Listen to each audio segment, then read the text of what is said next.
আসসালামু আলাইকুম রহমতুল্লাহ। আমি ৩টে করলা গাছ কিনছিলাম আরও অনেক আগে। তো সেগুলো লাগাইছিলাম। তো দেখেন করলা গাছ ৩টে আসলে এখন কি পর্যায়ে আছে। আমি কিন্তু চারা আনছিলাম, যদিও এটা করলা হয় না, এটা হয়েছে উস্তা বলি আমরা।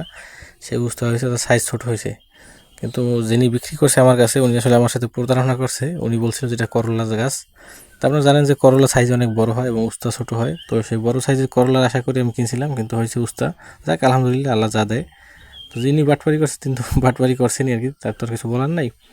তো দেখেন এই ৩টে গাছ থেকে আমার আসলে সাংসারিক যে চাহিদা, যেটা মোটামুটি পূরণ হয় আর কি। মাসে ২বার ৩বার ৪বার এখান থেকে করলা আমরা খাইতে পারি। এখন দেখেন মাশাআল্লাহ যে ফুল করা আছে গাছে, এখনও বেশ পর্যাপ্ত পরিমাণে করলা আছে। এই দেখেন নতুন করে আবার ফুল করা আসতেছে। এবং ছোট ছোট দেখেন, এই যে ছোট ছোট, কিন্তু এই যে এইগুলো দেখেন ছোট ছোট, এগুলো আস্তে আস্তে বড় হবে এবং সে এখান থেকে নিয়ে পেরে নিয়ে খাওয়া যাবে। তো গাছটা ৩টে গাছ কিনছিলাম, ৩টে গাছে দেখেন কত পরিমাণে হইতেছে।